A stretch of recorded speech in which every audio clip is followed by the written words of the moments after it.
I'm Teisha Bader with Shalom TV's News Update. American Jewish groups are expressing their concerns over the initial reports that claimed that the maker of the anti-Islam film that sparked violence across the Middle East and North Africa was an Israeli Jew. Those claims have been proven false. Authorities say the filmmaker is one Nakula Baseli Nakula, a Coptic Christian living in California. When news first broke of the film, Nakula had claimed to be an Israeli Jew and said that the film was financed by 100 Jewish donors.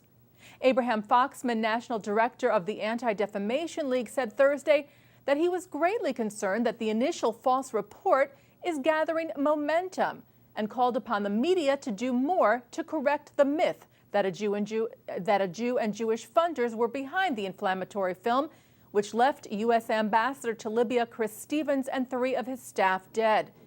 Foxman said in an age where conspiracy theories, especially ones of an anti-Semitic nature, explode on the internet in a matter of minutes, it is crucial for those news organizations who initially reported on his identity to correct the record.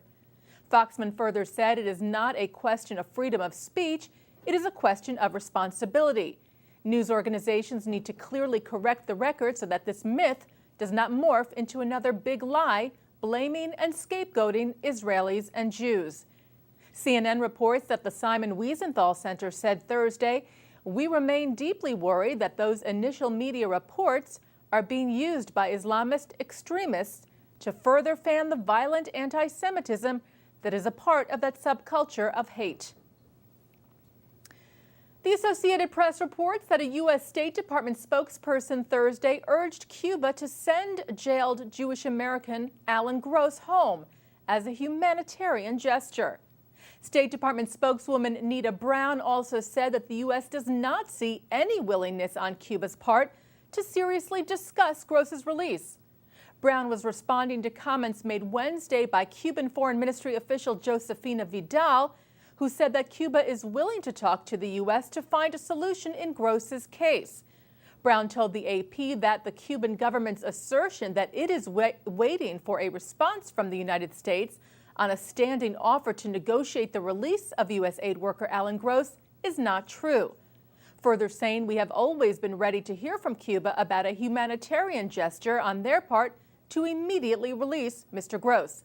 We have not seen a willingness by the Cuban government to discuss seriously a resolution to this issue."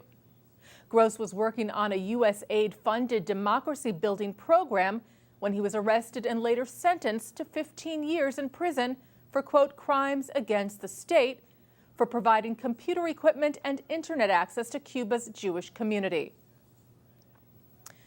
The Times of Israel reports that Israel's ambassador to the United Nations, Ron Prosor, called on world leaders Thursday to boycott Iranian President Mahmoud Ahmadinejad's upcoming speech to the UN's General Assembly, saying any country that sits in for the speech is in violation of the UN Charter, which forbids member states from threatening other member states.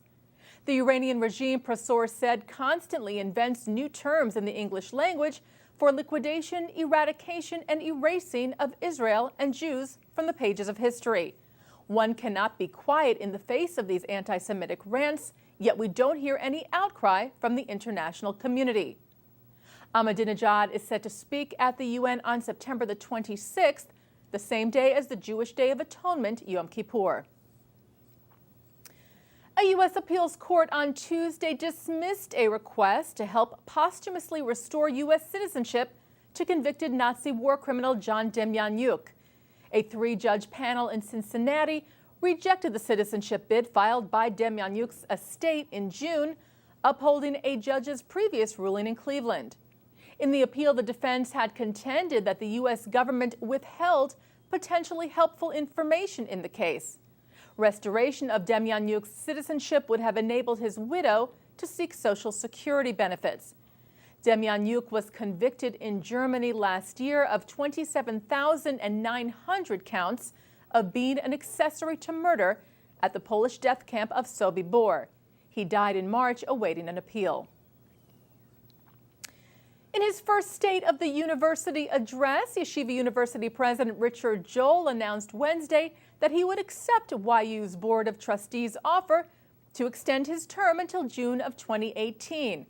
Joel also outlined the vision for the university as both an academic and communal institution, which he said exists as the world's Torah-informed university.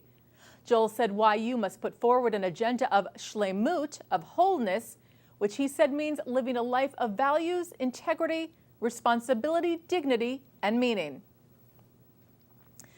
Well, this is the last Shalom TV news update for this Jewish year. We'll all be celebrating the first day of Rosh Hashanah on Monday, and we'll be back with you on Tuesday evening. Until then, I'm Teisha Bader, wishing all of you a sweet and healthy new year. Shana Tova.